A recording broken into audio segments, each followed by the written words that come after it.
everybody, to the Retirement Success in Maine podcast. My name is Ben Smith, and I'm joined by my two co-hosts, as usual, Abby Duty and Curtis Wister, the plane and train to my automobile. How are you guys doing today? Good, Ben. Good, how are you? I'm great. We're kind of on this theme of where in retirement, right? And a lot of our clients have expressed to us over the years about, when they're visualizing their own retirement success, that they're really interested in living abroad, right? And something like, again, we know we're cheating here. The title of the podcast is actually formally called Retirement Success in Maine. And right, we are now, of course, cheating by having a topic about encouraging people to leave the state of Maine. But, I think that's something where, we all have dreams and where we want to be, and, home kind of roots us at times. But sometimes, maybe we just need a change in life, right? And living abroad is something that might mean that we need to change everything about our life. Whether it be different governments, different cultures, different languages, different cost of living, maybe different citizenships, different healthcare access, really almost every friend group, family, all that stuff together. So we've kind of been thinking about this a lot. And anecdotally, of course, we run a Facebook ad and we say, hey, Retirement Success in Maine, you should check out. And of course, people in Maine will say, well, you need to leave the state of Maine to have retirement success. So we thought, well, hey, that's a valid point. Maybe we gotta explore that a little bit. So that was the impetus for us kind of reaching out to here and finding somebody. And in a previous episode, we were talking to Dr. Sara Geber about solo aging, right? And we said, well, here's a topic we're looking at. And she said, we got to talk to our next guest. So with that, our next guest is a travel writer, a copywriter, an editor, an event host, an expat, I think is the formal term there. He's a serial relocator and a musician. He's also the author with Suzan Haskins of the International Living Guide to Retiring Overseas on a Budget. And he's a senior editor for International Living Magazine. And that's what Dr. Geber is pointing us to is, hey, you got to check out International Living Magazine because it really just dives into this topic almost serially for us. So with that, I want to welcome to the Retirement Success in Maine podcast, Dan Prescher. Dan, good to have you on the show. Good to be here, guys. Good to see you. So Dan, with all of our guests, we want to get into you a little bit and hear about kind of your journey, your story, all of that. So I'd love to just dig into just your bio in terms of your kind of growing up. What was your experience in terms of kind of growing up into career? I'm a Nebraska boy, guys. I was born and raised right in the middle of the United States. So I went through, Nebraska's a wonderful place to be from. It's really hot in the summer and really cold in the winter. And I lived that way for many, many, many years. Met my wife, Suzan Haskins here. We are both trained journalists, got our degrees in journalism, had to pay off our student loans and went immediately into copywriting and business to business writing, marketing. And one day, Suzan just said in the middle of winter here in Nebraska, there are places where it doesn't snow. There are places where if you get locked outside your house in the middle of the night, you won't die. You won't freeze to death. And that's when I found out that she'd been reading International Living for a couple of years.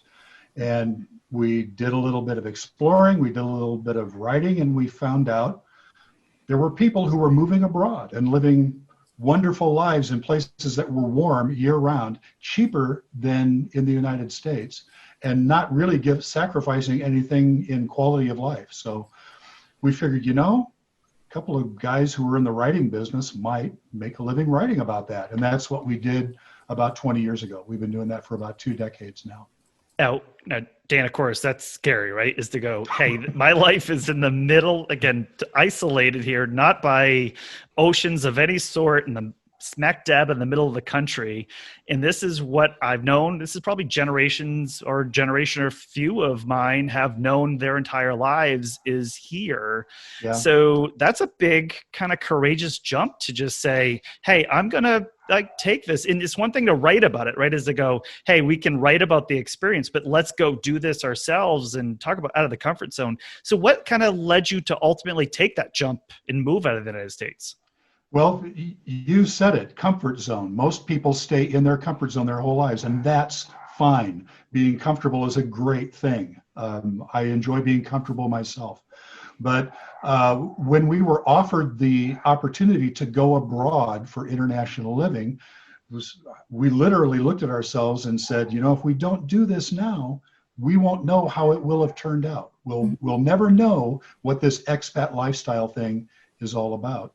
So we sold the house, we got out of the business, we made the jump, and that was 20 years ago, and we haven't regretted a day of it. It's been scary by fits and starts. It's been completely different. It's been a challenge, a daily challenge. But that kind of, if you talk to expats, that kind of keeps them young, you know, it keeps you on your toes. You get out of your comfort zone, you have to deal with stuff. It keeps you sharp, keeps you young. So we haven't regretted it at all. So Dan, I have a ton of questions on that, right? I think one thing I want to define, right, is when we hear the word, or when you say expat, I want to make sure that we all know what that means. Can you talk about expat and kind of what that means as a definition there? In our world, expat just means somebody who moves out of their home country and lives somewhere else for whatever reason. Okay. It's an immigrant, basically. And sometimes North American expats get a lot of guff from other people around the world for not just calling themselves immigrants. But expat sounds a little more, you know, a little more flashy. Gotcha. Is it something like it? Is it expatriate? Is kind of the exactly? The it's short for expatriate. It doesn't mean that you're not a patriot anymore. It doesn't mean that you're an expatriate. It just means that you've expatriated. I'm a happy, contented citizen of the United States. I would not consider giving up my U.S. citizenship, nor do I need to do what I'm living. I've lived offshore full time for 19 years and have never had to give up or consider giving up my U.S. citizenship. There's just no reason to do it. There are people who do it. There are compelling reasons for some people to do that.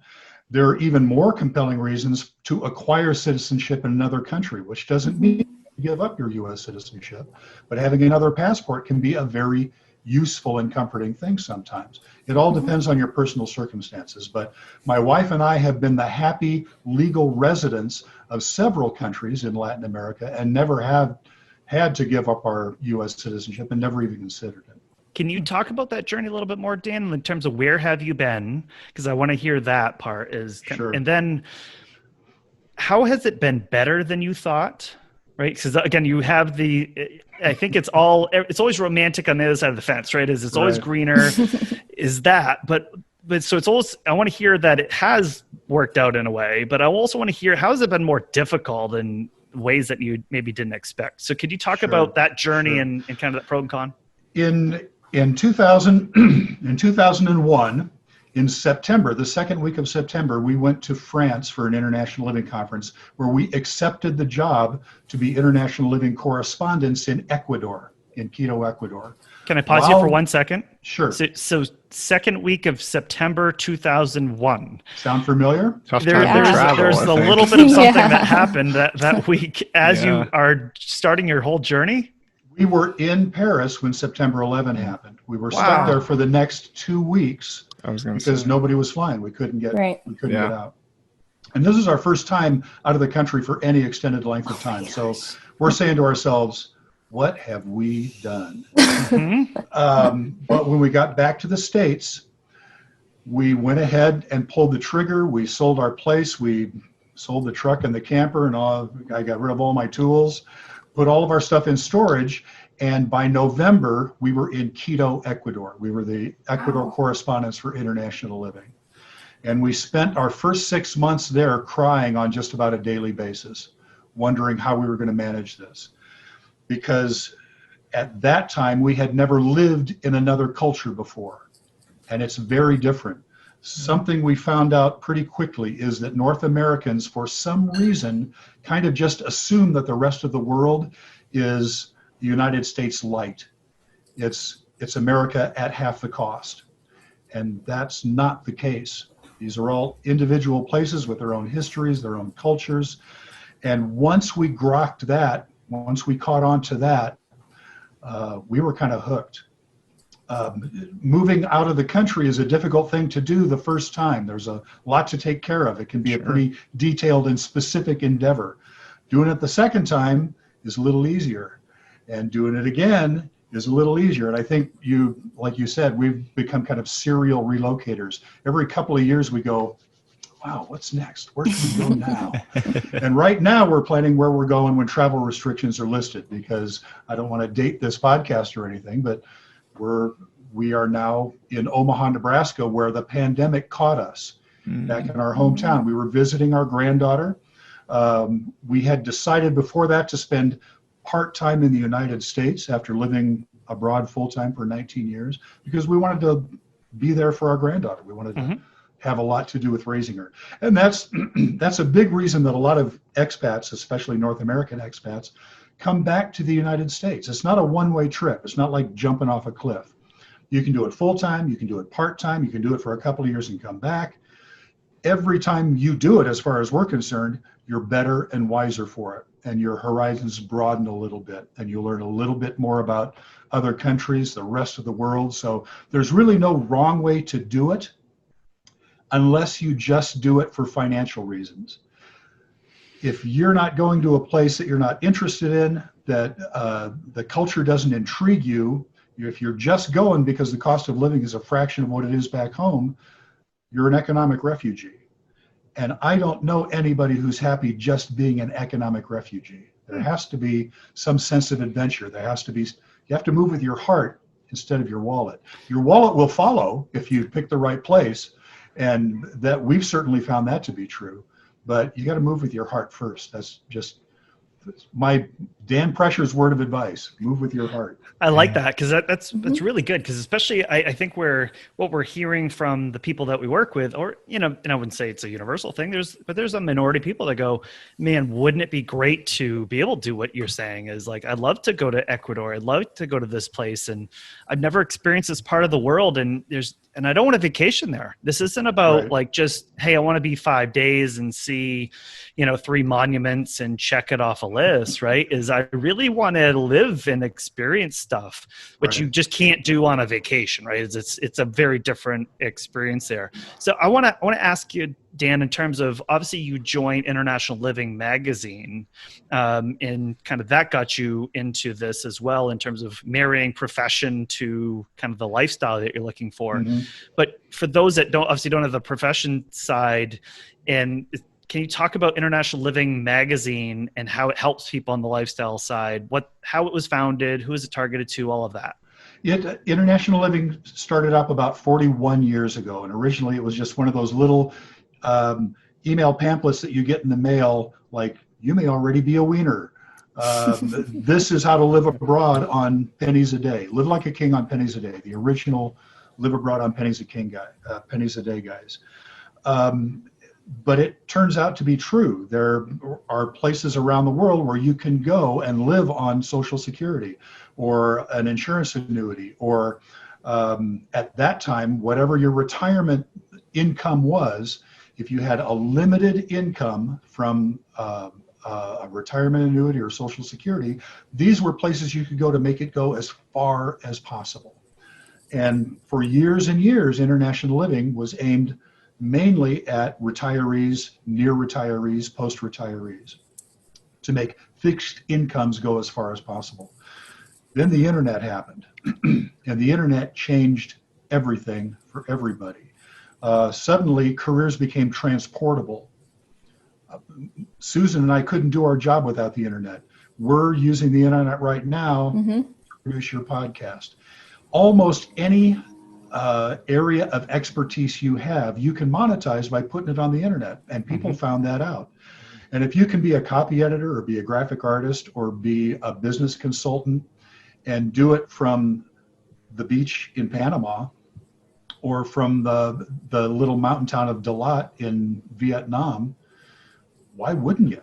I mean, all things being equal, if you could move somewhere where the weather is better and the cost of life is half what it is, why wouldn't you go? There are a lot of reasons you wouldn't. Comfort zone is one, and just wanting to stay where you are and where you know how to work things is one. But if you got a little sense of adventure, the world is really your oyster. And the internet has taken this whole being an expat thing from an exotic kind of fringe idea and really pushed it into the mainstream, because you can go anywhere in the world there's an internet connection and ply a trade if you know how to do it. And the magazine is all about telling the stories of people who are doing that around the world in different places. We publish a global retirement index, which is kind of a compendium of the places that are most popular for expats to do that, where the weather is the best, where the infrastructure is the best, where it's easiest to get back and forth to the United States if you want to stay close. You kind of choose your criteria and make your cut, and those places end up on your short list, and you give them a try if you've got the adventurous spirit to do so. And Dan, so folks like yourself then are essentially plugging into this index, right? It's like, hey, I'm living here, or I have lived here, or I've been visiting there. And you're saying, and we're all compiling it together in terms of we're all thinking and our process is similar versus, we all have our feelings or sentiments towards stuff, right? This is essentially how that works. Our job has been to write about the expat experience, mostly in Latin America. So we have correspondents all over the globe. These guys report back to us and tell us what their lives are like on the ground. Then the editors, this all happens above my pay grade because I'm not a detail guy, but our editors go out and compile all the hard numbers they can. We crunch all those things with a hefty dose of subjective opinion from our editors and our correspondents around the world, and come up with these categories and the best places to go and be an expat if that's what you want to do. We do that every year, and it helps a lot of people clarify their goals. And if they do that, and if they visit a couple of these places and decide, this life is not for me, that's a great thing. You're wiser about yourself. You know more about yourself than you did before. And if you stay put, that's great for you. Not very many people do this. I mean, it's not for everybody. It's not even for most people. But for the people it is right for, it's a lifestyle. I mean, we've been doing it for 20 years, and hopefully we won't stop. So I want to give a plug for you, Dan, in terms of International Living Magazine. Can you just first of all, how can people find it? Because I know you obviously are on the web as well, but can you talk about the subscription cost to it? Because again, I want to make sure that people can go find that as a resource. And what you're saying is this index is something where, and we'll get to process in a little bit, but I think that would be helpful to kind of point people to a place where they can start. You can find the index and magazine subscription specials. There's always a special on subscribing. Subscribe for a year, for 6 months, subscribe for 3 years, get a deep discount, of course. But the magazine is also online because, again, the internet has changed everything. You can just get it in PDF online. So everything can be found at internationalliving.com. All one word, 2 L's in the middle, internationalliving.com. Once you're there, everything we have is spread out for you. It's a broad and deep website. Pour yourself a cup of coffee before you get on there, because you'll be on there for a while. You'll be down the rabbit hole, I guarantee you. Well, and we'll, of course, with all of our resources anyway, Dan, we'll take some links from you anyway, and we'll put in our blog post for this episode so people can go find it, and they can we just want to make sure we're pointing people to the resource of a place to start. So I really want to dig into this topic a little bit more, though, about process, right? Because obviously you've learned a lot from not only just from the writing perspective, but also from the comfort zone. Because I know that's something that's come up, and I will say probably if there's one thing that we're trying to address with all these shows is, look, the comfort zone is really great, and to say, hey, I'm really comfortable with how my life is. And it's really easy to get into retirement and just to very quickly establish just a lower key lifestyle and be really kind of bubbled into that comfort zone. So, which is, again, which we don't want to put judgment on. That for a lot of people, that's a really great thing, and they're able to access, things that they usually could. But there's a people, as you said, have a sense of adventure out there, but they're scared, right? They're scared to break through that comfort zone. And that's where we want to get to process here is, hey, if I knew I had a process that will allow me to have more success, doesn't mean that I moved to Ecuador, for example, and all of a sudden it just is the place and I fell in love with it. Like we did, yeah. But, from that is, so I want to ask you about, all right, if someone wants to find out where they should go of all the places in the world that they could go, how do they start? Like, what's the first place? What do they do? You really just start out by profiling yourself ruthlessly about what you want out of life and what you feel you can give up. And be really, really honest about it. If you need a good bowling alley nearby, that's going to limit your choice of places you can go in the world. If that determines your quality of life, if you need 6 different brands of roasted red Italian peppers to be a happy camper, you'd better make sure that those things or reasonable substitutes are available where you're going. And that's all about research. And again, the internet has changed everything. International Living has a global retirement index. It also has links to Facebook pages and bulletin boards where you can go and talk to people who are living the expat life in real time. That's a huge advantage. I mean, if you're a carpenter and your work depends on having a certain kind of slot-headed wood screw, you can ask somebody who's living in Cotacachi, Ecuador, if that is available at the hardware store there and get an answer in real time. That makes a tremendous difference. But be honest with yourself about what you need. If you need 500 thread count sheets to be happy, you're going to have a problem in a lot of places in Ecuador. If you need cheap electronics, if you like to turn your electronics over a lot, you're going to have a hard time in a lot of places throughout Latin America because the import duties are high. But if all you need is beans and rice, your options are legion. Great weather. I mean, Suzan and I lived in a place, Cotacachi, Ecuador, up in the mountains, just an example. It's at 8,000 feet between 2 extinct volcanoes in a green valley. It gets to 75 degrees during the daytime, 55 degrees at night, 365 days a year. It's directly on the equator. No heating, no air conditioning. I can walk from one end of the village to the other in 20 minutes. It costs me $5 to get a cab to the shopping center where I can go to the Costco. For $2, I can get a bus to Quito. Our cost of living was so low that we saved money every paycheck. We got rid of our debt. We put money in the bank. Astoundingly, after 20 years, we actually have money in our savings account. We weren't living hand to mouth like we were in the United States. It's a compelling reason to go, but you have to make sure that these are places that you're actually going to be comfortable in, and that's the next step.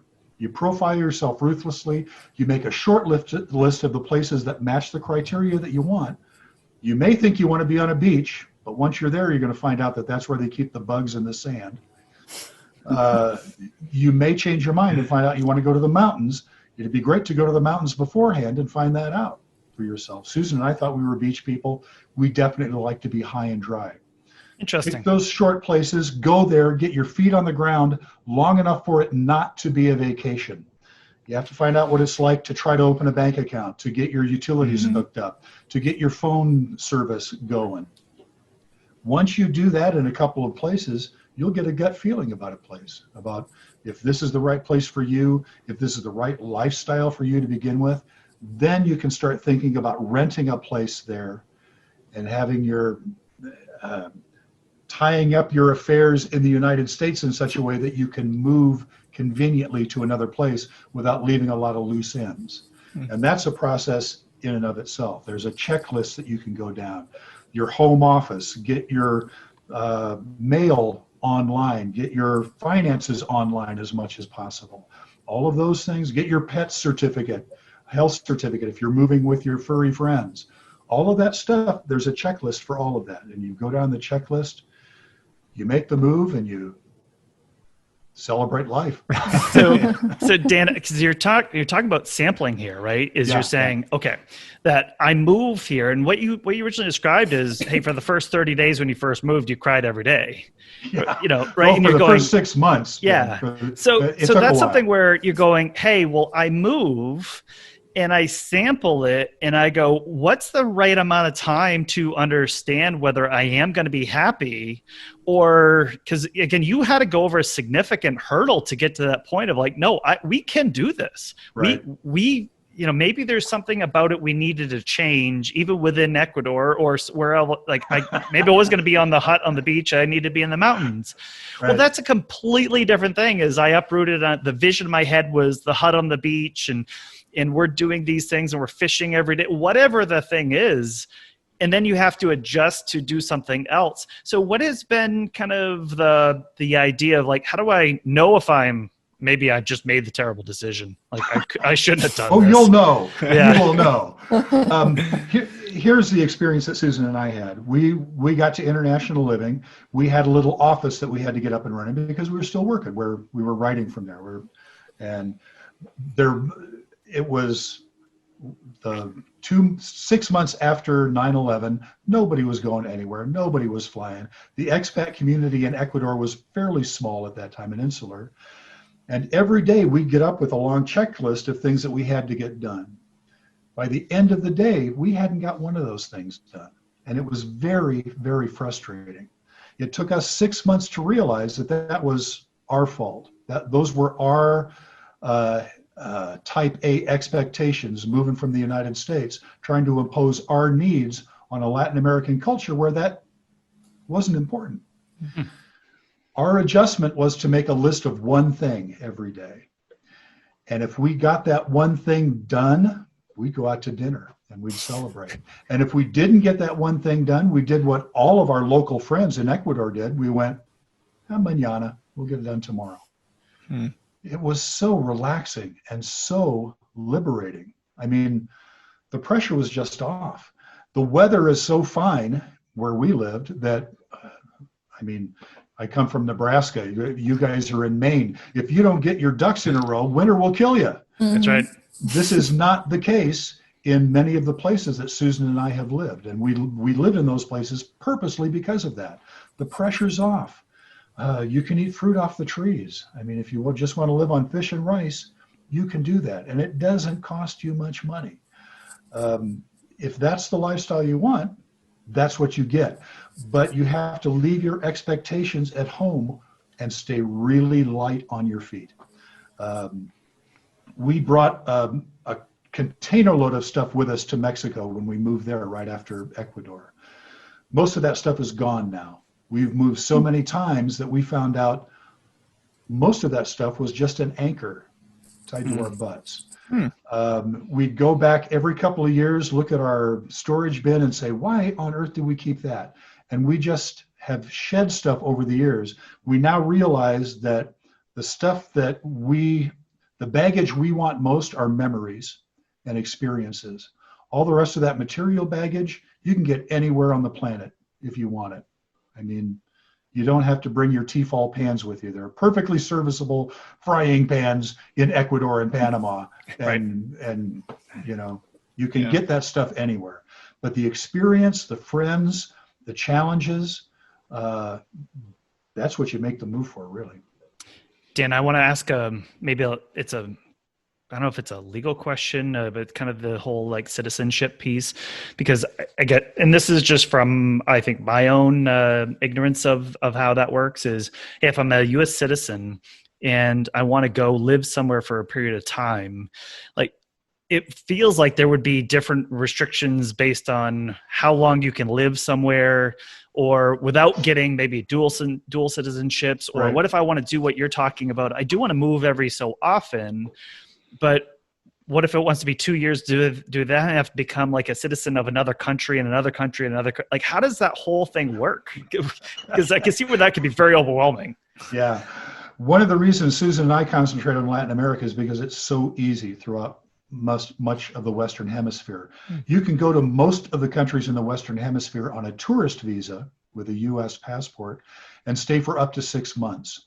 And in many of these places, you can just go someplace else for the weekend, come back, and it resets. You've got another 6 months. Oh, wow. A lot of expats have been living on tourist visas for years. That fits some people's lifestyle. That's perfect for them because they can just pack up and take off whenever they want.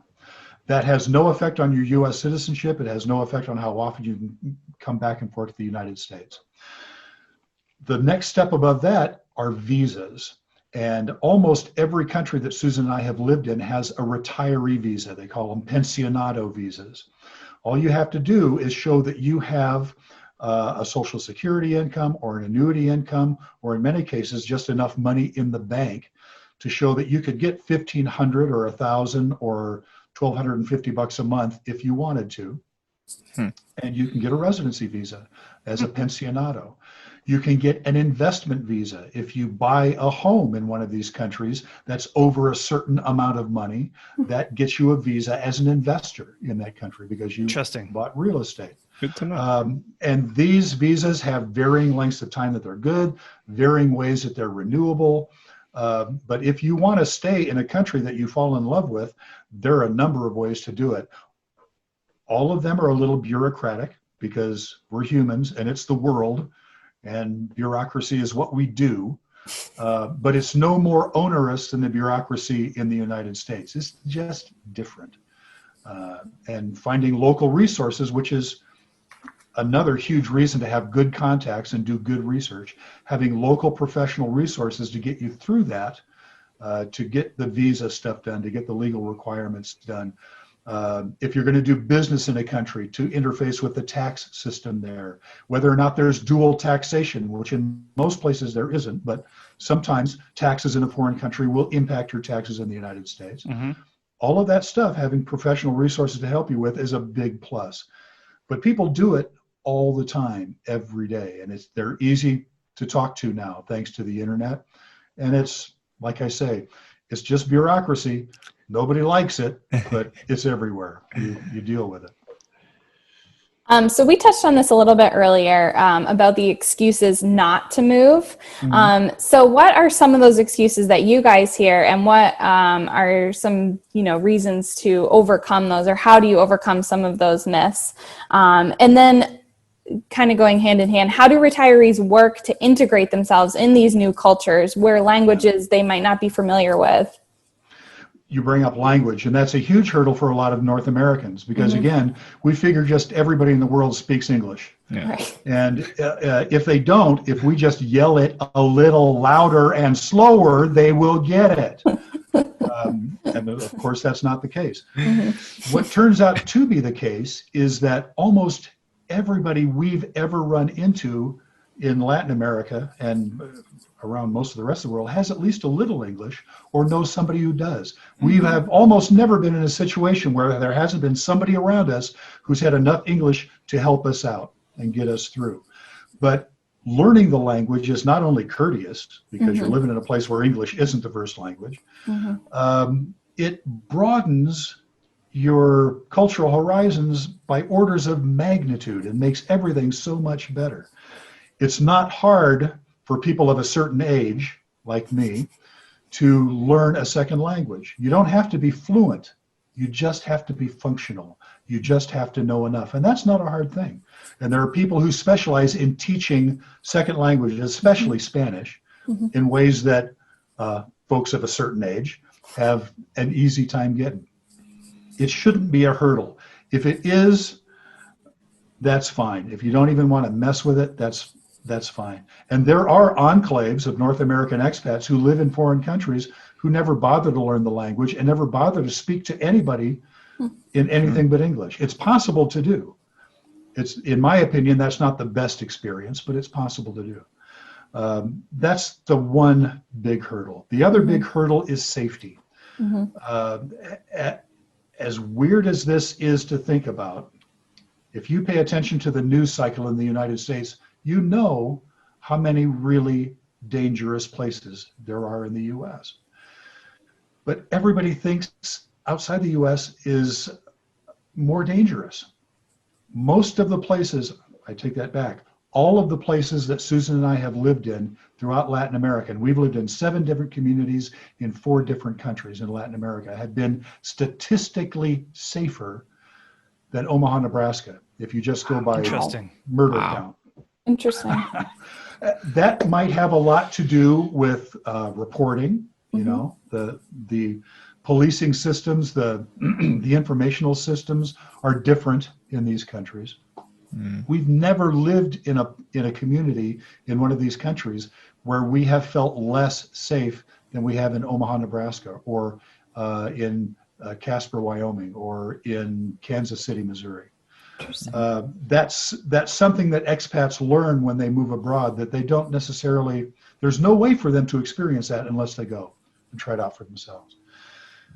Talking to other expats is a great way to do that. And that's how you integrate in a lot of these communities. Almost every one of these great places, certainly the ones that International Living has identified as good places to retire in, have established expat communities. You're not just going out in the bush and hacking at weeds. This ground has been plowed. A lot of it has been plowed for you in very effective ways. A lot of people have made the mistakes that you don't have to that you don't have to make. They'll tell you how to get over it. If you want to go out and be a pioneer and live in a place and, you know, never see another English speaking expat again, you can do that. That's out of my comfort zone. I mean, I'll live almost anywhere on the planet, but I don't want to live out where I can't get a hold of anybody if something happens. I like having a community around me. I'm a city guy. Susan and I both love the city. And that it just depends on what your comfort zone is. But once you do this, you won't be alone. There are millions of us out there. I want to take a second and dive into the cost scenario situation. You know, I know we talked about it a little while ago about how, and you brought it up, how you just had to show kind of income, you know, and we hear on our end, or the ability for income, sorry. So we hear on our end that the biggest concern is just making what they have stretch as long as possible, whether it's here or somewhere else.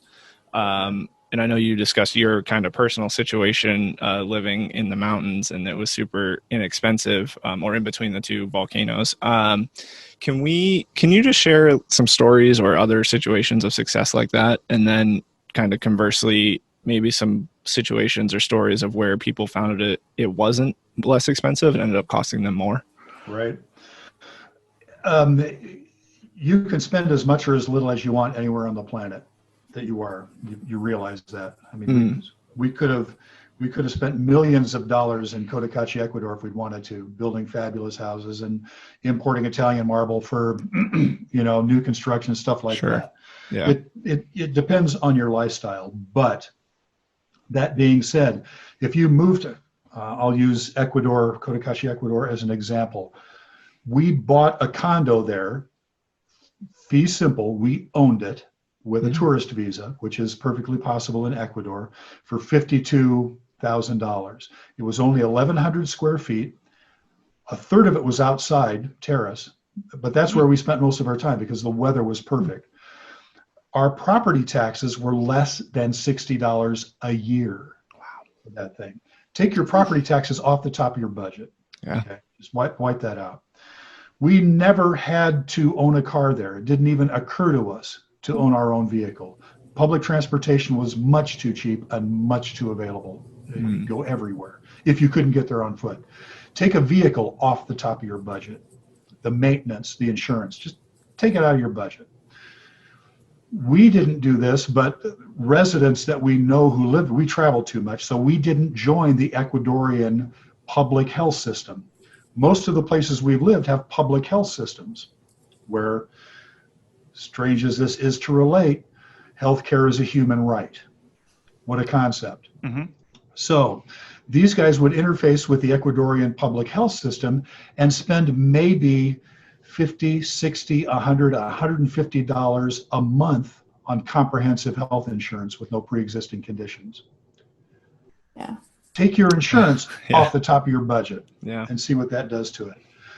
No heating, no air conditioning. The weather was perfect all year round. We couldn't spend everything every month that we got. We had to save. It was impossible not to save under conditions like that. The cost of living was just so low. Like I say, if we wanted to, we could have spent all that money on stuff that we didn't need, frivolous stuff, self-indulgent stuff. But there are dozens and dozens of places around the world where that's possible. The caveat is that once you step off the plane in Quito, Ecuador, or in Panama City, Panama, that doesn't happen right away. You'll have legal expenses. You'll have to get your first and last month's rent, just like you do in the United States. You'll have all of those startup expenses. You'll have to do a little exploring. So you have to have a cushion. You have to have some savings. You have to be able to get through it to that point where you find out the local places to shop. You interface with the guys who tell you how to lower your cost of living effectively. You get your utilities hooked up. There's a learning curve to it, and it costs a little bit of money. You could move to Paris, France, and there's no better lifestyle than Paris, France. I'm sorry, if you like a place better than Paris, that's fine. We won't argue about that. For me, Paris, Prague, Czechoslovakia, those places I could move to tomorrow. Dublin, Ireland, they're expensive. They're really expensive. And if you go there thinking that you're going to save money, you're just wrong. You're not going to be able to live on your Social Security there. Your lifestyle has so much to do with how much you will eventually spend that it's hard to say this is too much for you or this is too little for you. It's really a case-by-case basis. But if you want to live on $2,500 a month and live well and not give up good health care, not give up great internet, not give up access to a world-class hospital, it's perfectly possible to do in dozens of places around the world.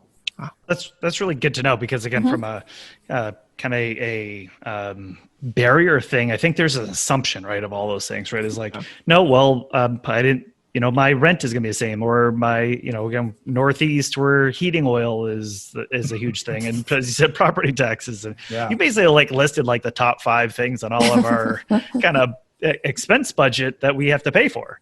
That's what it comes down to: your taxes, your health care, your insurance. If you live in the right place, those things dwindle to a ridiculous fraction of what they are in the United States. But I want to ask you a question, Dan. So I can kind of think of course, there's lots of countries around the world where they use their own currencies that aren't the US dollar based or euro based, right? And, I would have a concern, say I moved to Rio de Janeiro and am now using the Brazilian currency there, and they are encountering 20%, 30% inflation a year. So I guess my question is, how have you seen people combat, my income, maybe I'm Social Security, I'm getting my income, or I'm getting maybe a gig economy, as you're saying, I'm earning money in US dollars, right? But my expenses are in a different currency.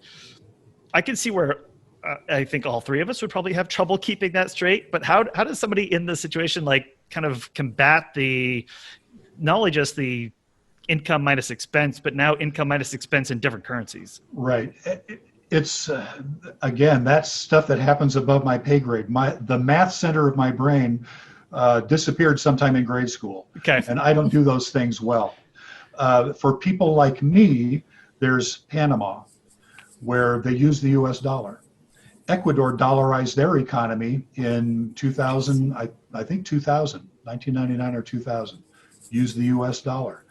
Belize, if you want to live on Ambergris Key and dive on the Mesoamerican Reef 50 yards offshore, the Belize dollar is pegged 2 to 1 at the US dollar and has been for years and years and years. So you don't have to worry about the conversion factors there.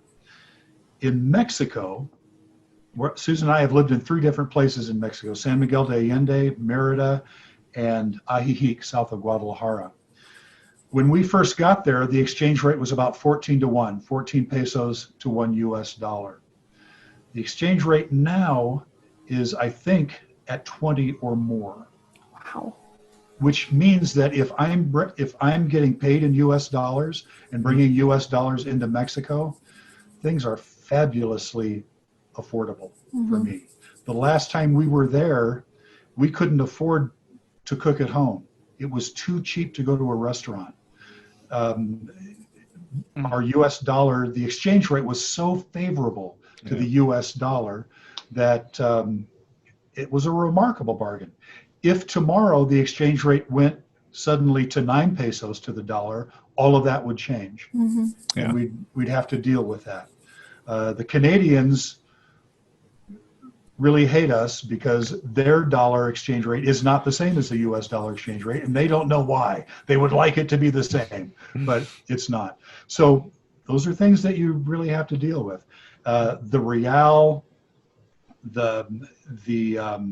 trying to think of some of the other places, the Nicaraguan peso, we lived in Nicaragua for a while. All of those exchange rates fluctuate. As long as the US dollar is really strong, you're doing good. It's anybody's guess how long the US dollar is going to be really strong. It's been on a tear, man. It's been on a real tear. Right now, it's great. But that'll change sooner or later. Everything changes, and it always changes, right? It always I think that's the thing of, as we're looking through this, and you got to examine at the time you're making the decisions, and that will dictate things. So again, I think for us, we want to be interested in process, right? And not necessarily like today when we're making the recording, this is the place to be type thing. So, exactly. but Dan, I want to ask you a question about taxes, right? And you brought up taxes especially from property, you're looking at that and saying, hey, in some cases, property taxes are way lower than what we experience in the United States. Yeah. But I think and we even see that in state to state cases, like we're next to New Hampshire, right? So no state income taxes next door to us, right? Yeah. But you want to always do an apples to apples comparison, right? Because it's looking at because it could be that maybe sales taxes are higher or income taxes are higher, but property is less. Do you guys, in terms of International Living Magazine or something you've seen out there, is there a way to do an apples to apples comparison when I'm saying I'm looking at Ecuador or I'm looking at Prague or wherever I'm looking at going? That exists. That's difficult information to gather and to keep current. Sure. It changes all the time.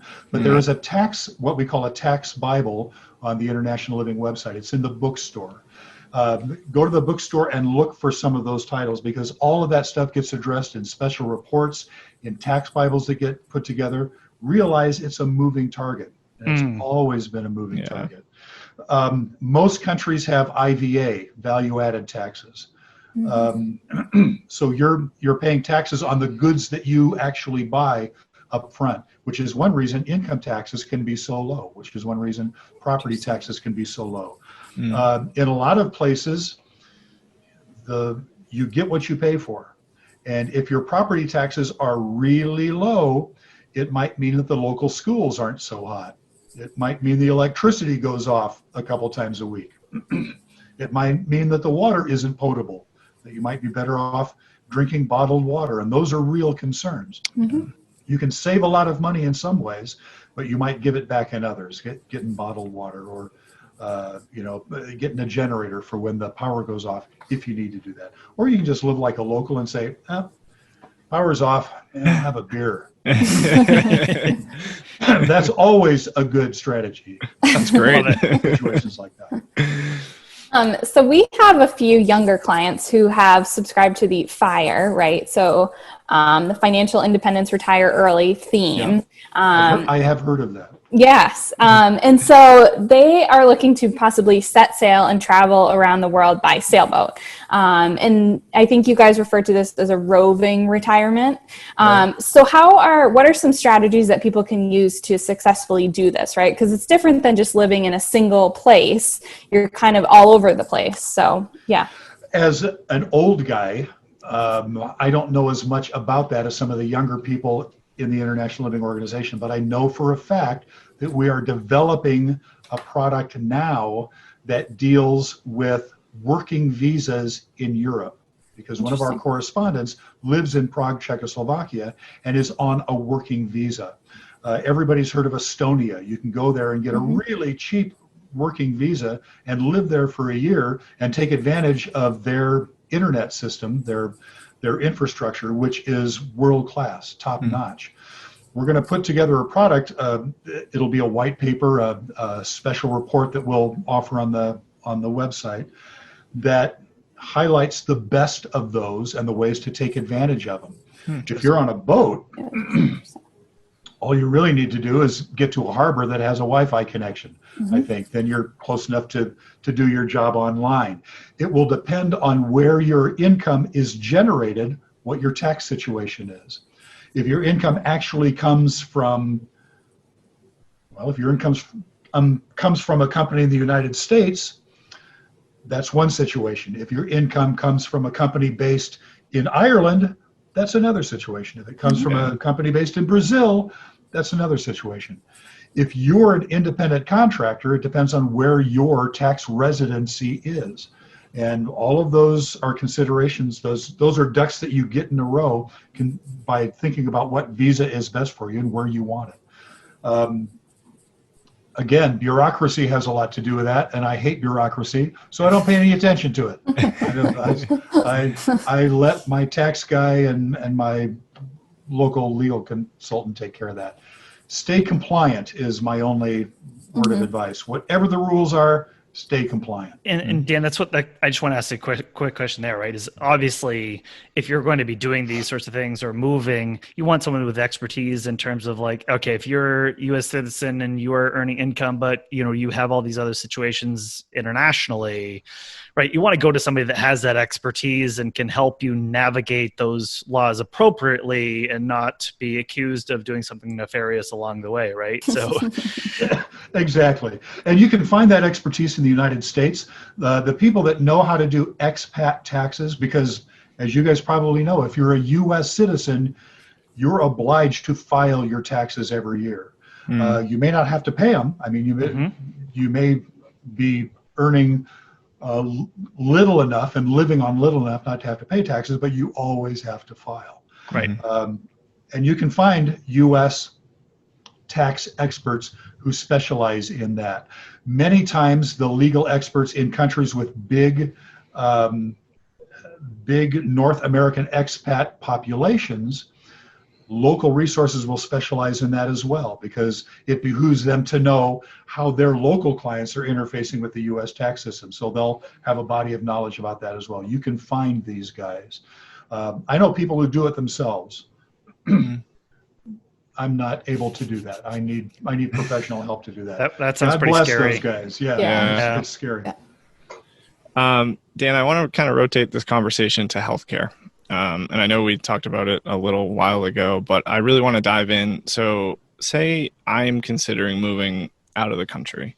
Is there a way for me to evaluate the various healthcare systems? Say I have a short list of 5 places I want to live. How do I go about sort of evaluating the healthcare in those places? Healthcare is one of the categories in the Global Retirement Index. So if the 5 countries on your short list are from the Global Retirement Index, there's a category for that. Okay. It's easy now you can Google Costa Rica healthcare system, and you'll find out about the CAJA, C-A-J-A. That's the National Health Insurance Scheme in Costa Rica. You can find out everything you want to know about it. You can get the latest data on the Ecuadorian public healthcare system, because it's changing as time moves on. Mexico is in the midst of revamping their national healthcare system.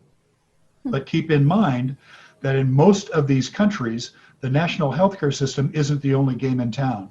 In the United States, Social Security, Medicare, and the private healthcare systems are the only games in town. But in Mexico, you could join the national healthcare system, you could get private insurance to cover the gap, and there's also a social security system that you can join.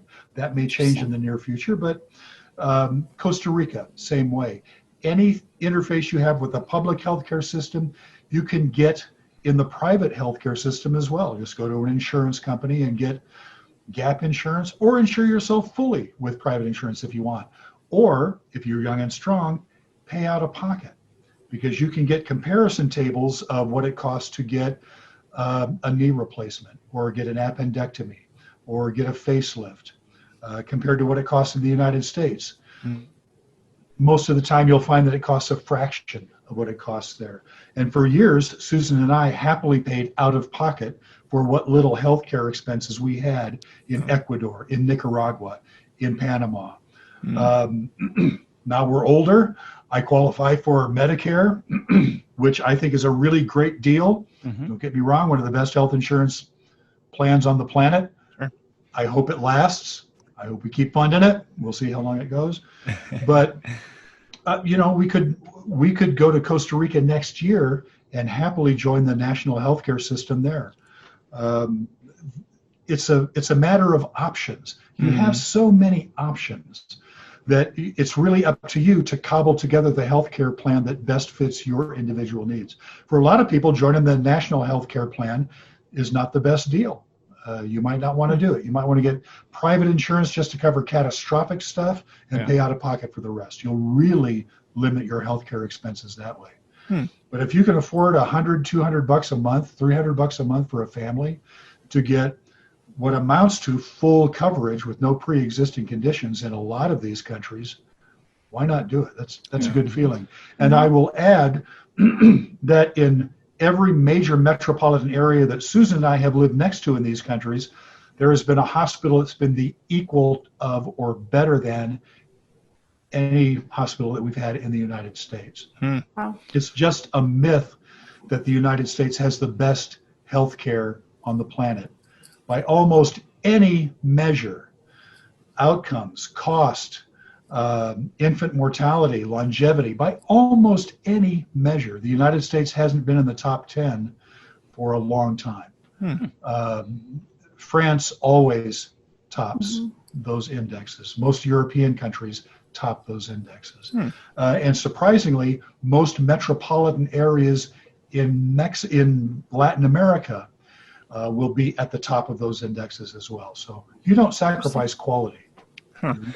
So I want to kind of follow up that first question with, I think that scenario, I hear you as, if I truly think of myself, I think I'd be along the lines of you with, paying out of pocket, knock on wood, being relatively healthy. I think a big concern kind of shifting to retirees is, I think generally speaking, you'll need more care as you age. What do you think that kind of experience could be for someone who maybe needs advanced care as they age, but still living abroad? How do you kind of think about that? We see this all the time because for years and years, most of the people that we wrote about were retirees, and those guys eventually need more care. In our bailiwick in Latin America, people have been caring for their terceridad, their third age relatives in home. Families take care of families. So institutionalizing that kind of care has not been a big thing. Mexico now realizes that a lot of North American retirees are going to age in place in Mexico, and they're taking care of that. They're starting age in place institutions. They're starting those long-term care institutions. But in a place like Mexico, in a place like Panama, in a place like Belize or Nicaragua, getting in-home health care from a qualified professional costs a ridiculous fraction of what it costs in the United States. So if you're aging or you have an aging parent, we know people who have brought their parents down to Panama or to Nicaragua or to Belize so they could get an in-home caretaker for them at an affordable price. That's perfectly possible too. Again, you cobble together those solutions. And there are just as many people, which is why we always suggest keeping up your Medicare payments, because if you get to a point where you want to move back to the United States and you're more comfortable in a U.S. hospital with a doctor who speaks English, go back and find your comfort zone, because there is absolutely nothing wrong with that. And Medicare is a great insurance plan. And from an advanced age perspective, right? And you made the point about how basically the kind of generationally what you see around the world is really the next generation taking care of their older generation as we age, right? And especially stepping in for as we're living longer and helping take care of affairs. How does that? How have you seen that happen? Because you said this is not a new theme of people moving abroad, but it would seem like at some point where there might be some sort of admitting that, geez, I am maybe losing capacity to do things, or, you know, it would be better or easier where maybe the community I have around me, for whatever reason, is not the community I want to take care of me as I age and I eventually die. So is there a point where people would then say, hey, maybe this is the time for me to move back and get close to my kids again? And because I guess that would be a natural trend, like kind of transition for me, is to think about that as at some point, okay, we've kind of done that. And I want to kind of be close to my family, especially as the end of life happens, right? That's why Suzan and I became part-timers last year. Before COVID hit, we have a 6-year-old granddaughter who's the smartest person on the planet, and we want to be closer to her. Mm-hmm. We moved from Ecuador to Mexico, where we're now legal residents, so we could part-time in the United States and be a lot closer to her. That's why the pandemic caught us here in the States, because we were here during that time. Many expats want to take part in their grandkids' lives, so they come back, they part-time. Many expats would prefer to spend their last years around their familiar friends and families back on the block that they know about, right? Getting care from somebody they don't have to have a translator for. And that's a perfectly valid concern. And lots of expats come back specifically for those reasons. Those are great reasons to move back. And I think when we started this, like I said, it's not jumping off a cliff. The place that you go and decide to retire, you don't have to make plans to die there. Yeah. You can die wherever you want, just like you can live wherever you want. You can die wherever you want. I like Medicare. I'm going to take full advantage of it. Mm-hmm. I might be living part-time in Mexico. I might be living part-time in Ireland. I might be living part-time in the Czech Republic because my people are Czech. I like the beer.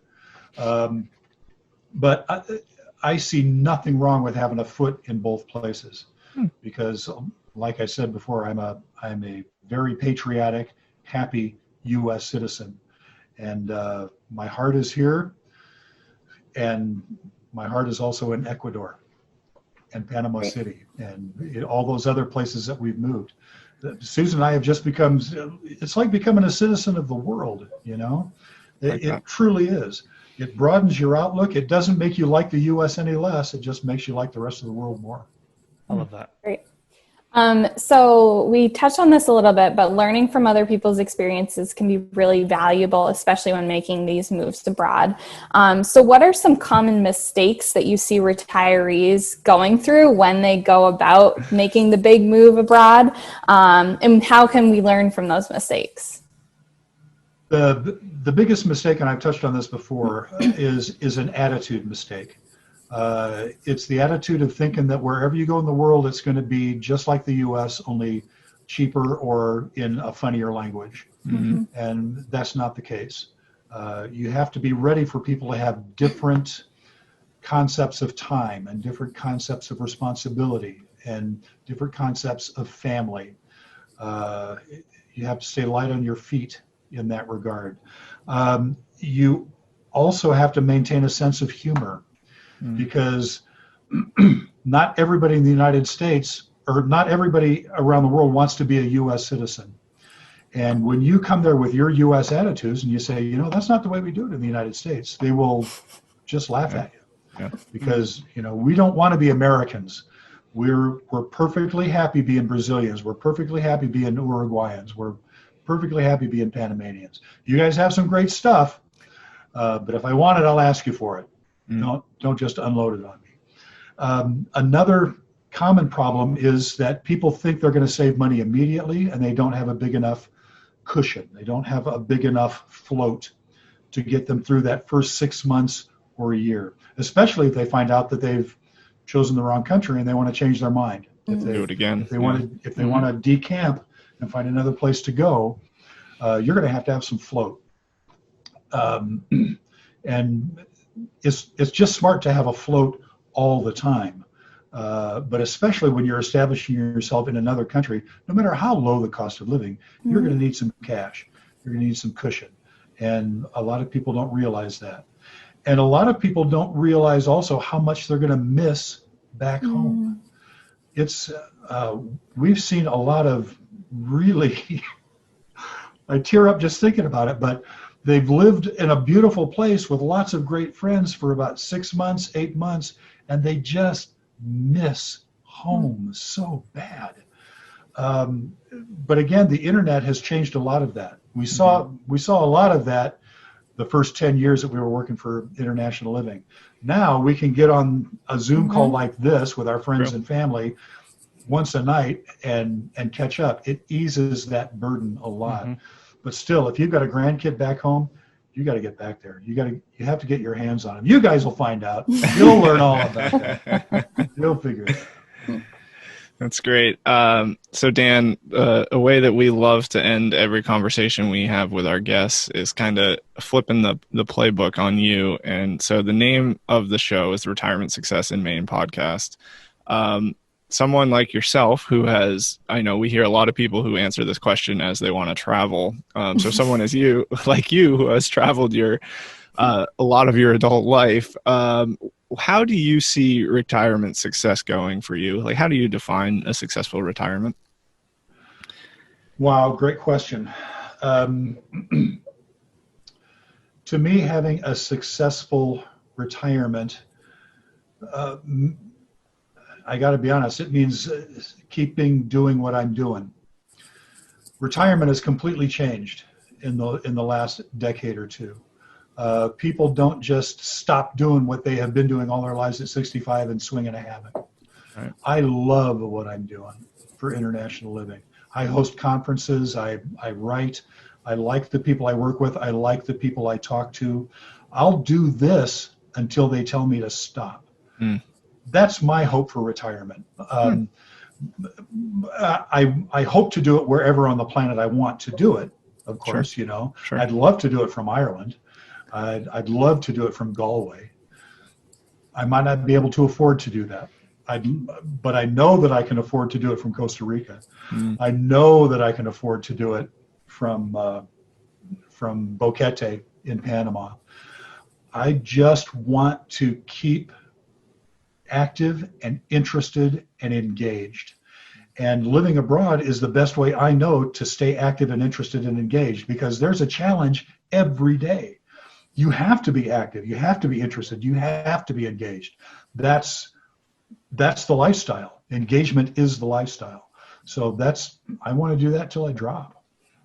Honestly. And that's a really good answer, because again, I think what you did a really great job of summarizing as well of what you like about International Living to what I think people are what they're trying to search for, right? Is, because I think we hear, and what we hear a lot from our clients and people that are pre-retirees and getting to retirement is they're fatigued from the day-to-day monotony, right? It's not just that they don't want to be challenged anymore. They're just sick of the same challenge every day for 40 years. Right. And it's like, it's like this grind of that every day. And then they kind of get worn down to this point of like, I don't know if I want to take on a challenge, but they don't want to take on the previous challenge. Right. That's exactly what happened to Suzan and I 20 years ago. We had a successful business in Omaha, Nebraska. We were consultants. We were working from home. The business was going great. And then we got this job offer and we went, we can stay here and keep putting on the monkey suit and keep pitching clients and, burying our best suggestion 3 down so that we can end up with that. Or we can go abroad and see what happens.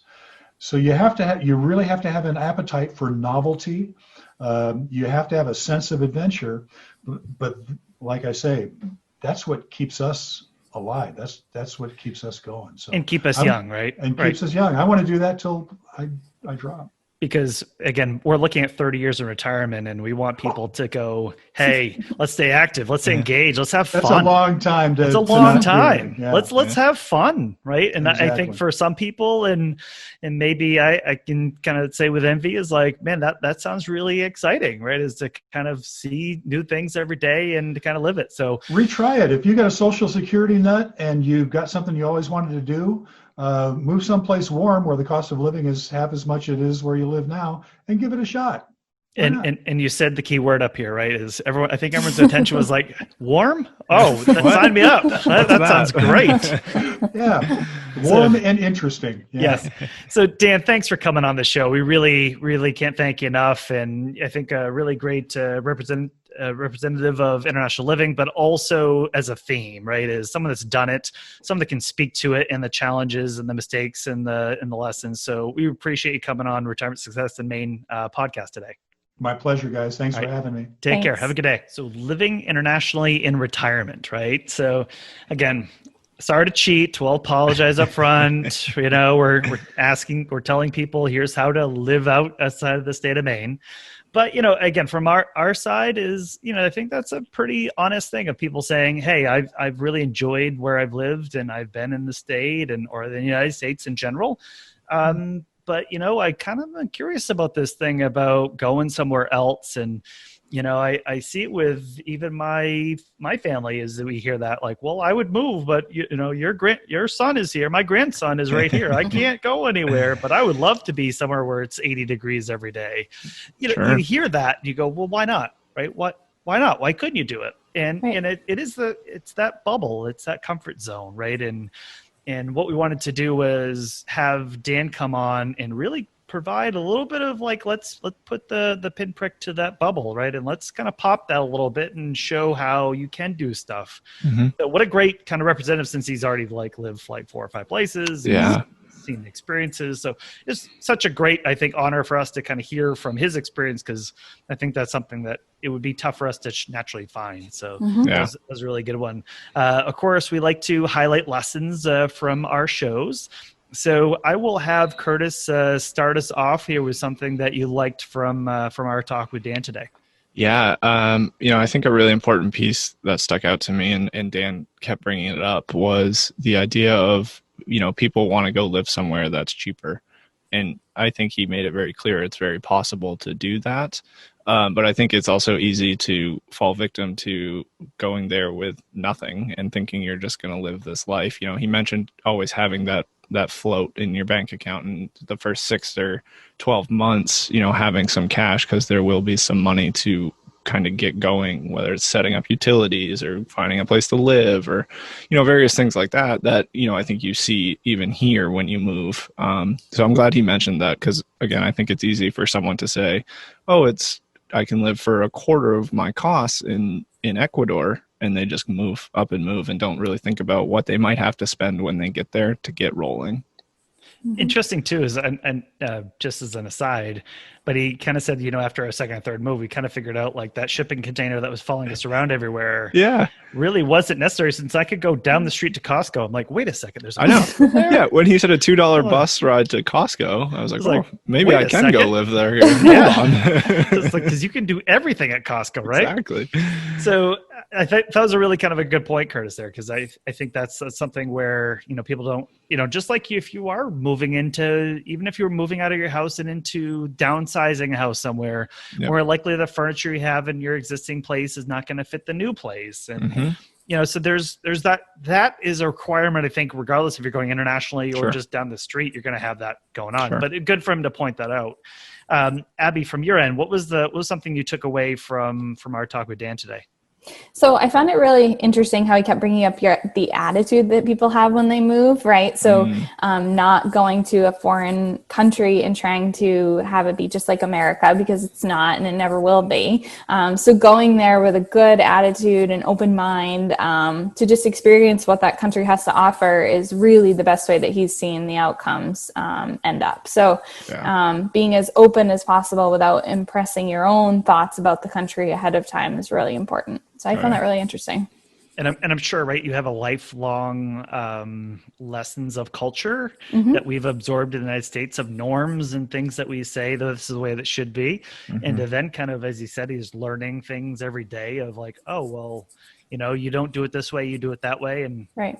I need to also be adaptive to it and not start impressing my, feelings about it. So yeah, which again, I think as we all age, we kind of get a little more set in our ways. So that's a unique personality, I think, to have that attitude, right? To be able to go there and be adaptive and not be prescriptive of you guys are wrong and I'm right. Absolutely.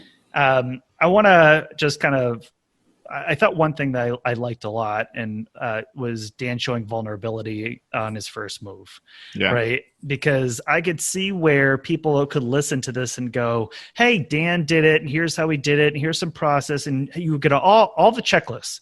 And he's a writer for International Living magazine, right? Here he is writing about this stuff, and he does his first move, and every day for 6 months, they're crying. They're homesick, right? Yeah. It's like, there's not a checklist for being homesick, right? It's like, there's really, that's just something about, I could see where that is a very high hurdle to go, what is homesick versus what is just a feeling I hate. Right. And I could see where people could bail out early because they start it and then they false start because they think that they just can't do it. Yep. So I think that was an interesting point, because he said now we're on our fourth trip and we've done all these different moves and locations. But the homesick part was something that he had to get over, he and his wife, and it just took a while. And I could see all of us doing that. Is you get somewhere and you're like, boy, I really miss that my favorite sandwich shop down the street, and I wish I could just have that. Or, every day I'm sure you're reminded. So I think that's a really big part, is that we're all going to have to face some sort of homesickness if you are moving. And again, even that can be down the street, but I'm sure even more so when you're going to new culture, new language, new financial system, new healthcare, new everything. So, but appreciate everybody tuning in today for International Living in Retirement, because again, I think that this is something where it's like the bucket list traveling with Carrie Forbringer. I think this is something that a lot of people are really interested in, and especially now is with COVID, and now we can work remotely even more. Maybe now I think this is on people's minds. So hopefully this resonates with people, helps answer some questions, maybe start new questions. But for those that really want to go, again, we'll have our blog out there with all the internationalliving.com resources, some of the things that Dan was sharing with us. So you can go to blog.guidancepointllc.com/28. So we're on episode 28. So you can check that out there. And of course, again, we'll have a little bit more for you to go. But I would even say, if you're thinking about this, I think that's probably a pretty good start, even looking at subscribing, right? Subscribe to that magazine, read what the stories are, what are the experiences. It might open your eyes to what's possible out there. So I'll put a quick plug in there. But again, we always appreciate everyone's attention and listening in to our show today. Hope you learned something. We learned a lot, and we will catch you next time. Take care.